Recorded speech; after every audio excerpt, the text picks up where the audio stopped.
Alright, hi everyone. This is my second video of me reading chapter 4 of Dealing with Dragons, which is what Cimmerian is doing right now. So what are we going to do about it? Tell King Takaz, or Tokos. Takaz? Roxim said, his job to handle this sort of thing, isn't it? What can Tokaz do about it? Warog said, and there was a faint undercurrent of contempt in his tone. He could use the King's Crystal to find out what the wizards are really doing. What the hell is the King's Crystal? The thin dragon said in a prim tone. He won't use the crystal for anything less than a full-fledged war, Warog said. And why should he? What could Tokaz do, even if he did find out some wizard was preying on poor defenseless dragons like Guarim? Oh, that sounded like an insult. Lodge a formal protest with the Society of Wizards, Roxime answered promptly, ignoring Warog's sarcasm. Proper thing to do, no question. The next time anyone sees a wizard, his voice trailed off and he snapped his teeth together suggestively. He'd probably just set up a committee, the purple-green dragon said. What?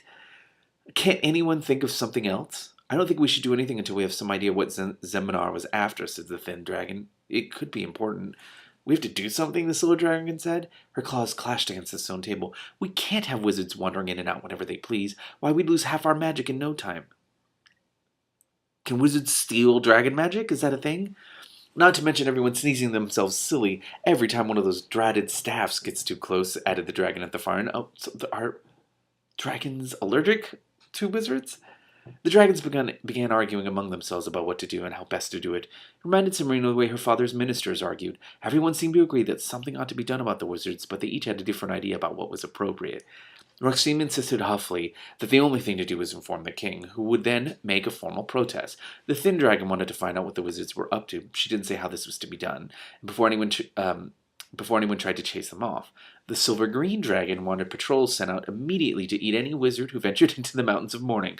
The dragon at the far end of the table wanted to attack the headquarters of the Society of Wizards the following morning, and the purple-green dragon thought it would be most entertaining to wait and see what the wizards did next.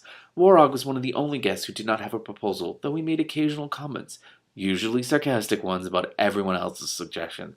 Oh, you don't contribute anything. You just have to be a sass master. I see how it is. Kazul did not say anything at all. Cimmerian was at first surprised and then puzzled by her silence, since Kazul was the one who had set the whole discussion going to begin with. As the argument grew more heated, however, Cimmerian began to be glad that there was at least one dragon present who was not involved in it. The dragon at the far end of the table was starting to breathe little tongues of fire at the purple-green dragon, and Roxime was threatening loudly to have another allergy attack. But Cimmerian was fairly sure that Kazul would stop the discussion before things got completely out of hand. She was right.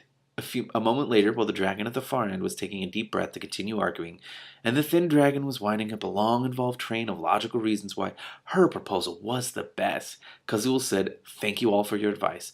I'll certainly think about it before I decide what to do." "What do you mean by that?" the thin dragon asked suspiciously. "It was my princess who met the wizard," Kazul pointed out. "Therefore it is my decision whether to report the matter to the king, or to take some action on my own, or to ask for cooperation from some of you." None of the other dragons appeared to like hearing this, but to Cimmerian's surprise, none of them gave Kazul any argument about it. The dragon at the far end of the table made a few half-hearted grumbles, but that was all.